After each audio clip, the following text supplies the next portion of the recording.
بسم اللہ الرحمن الرحیم۔ آج کی اس ویڈیو میں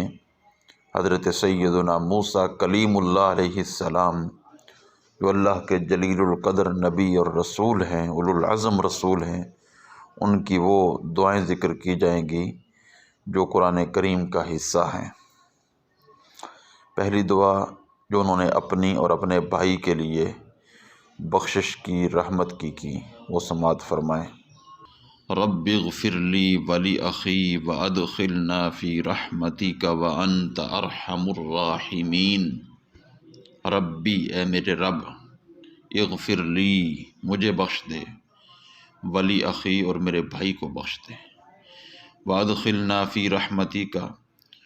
اور ادخلنا، ہمیں داخل فرما، فی رحمتک، اپنی رحمت میں، اور ہمیں اپنی رحمت میں داخل فرما لے،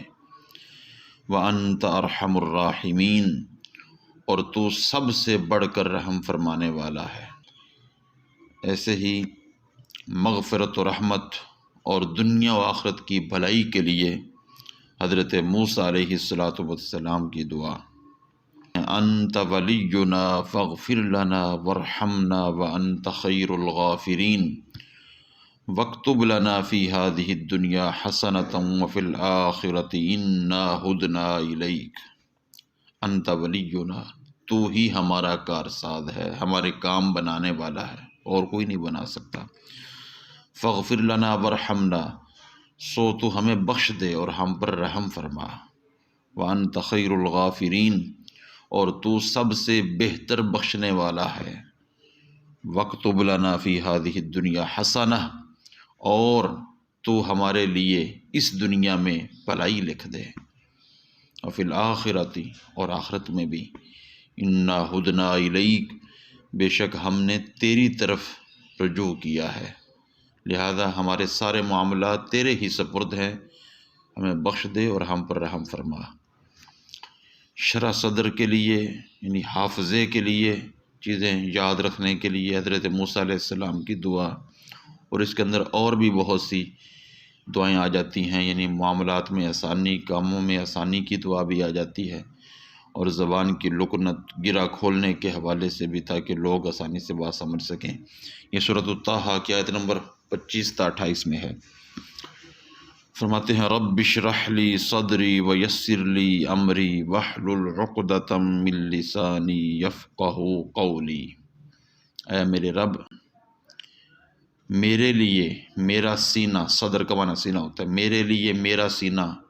کشادہ فرما، اشرح، کشادہ فرما، ویسر لی امری،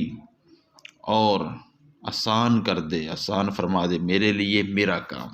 میرے لیے امر کام، یسر آسان فرما، اور میرے لیے میرا کام آسان فرما، واحلل عقدۃ من لسانی، اور کھول دے، واحلل کا معنی کھول دے، واحلل، اور کھول دے، گرہ میری زبان سے، یعنی میری زبان کی گرہ کھول دے، یفقہوا قولی، کہ لوگ میری بات آسانی سے سمجھ سکیں۔ بخشش کے لیے حضرت موسیٰ علیہ السلام کی دعا، سورۃ القصص آیت نمبر 16، رب انی ظلمت نفسی فاغفر لی، اے میرے رب، بے شک میں نے اپنی جان پر ظلم کیا، فاغفر لی، سو مجھے معاف فرما دے، بخش دے۔ ظالموں سے نجات کے لیے دعائے موسوی،